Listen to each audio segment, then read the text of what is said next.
Today we discuss the unseen cost of IRMAA penalties in retirement planning. So you might be saying, well, Dre, what is IRMAA? Isn't that a hurricane?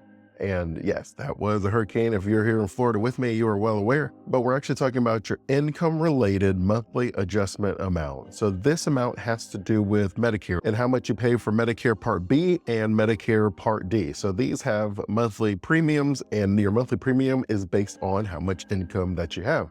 That there are certain brackets that you can move into if you make more money.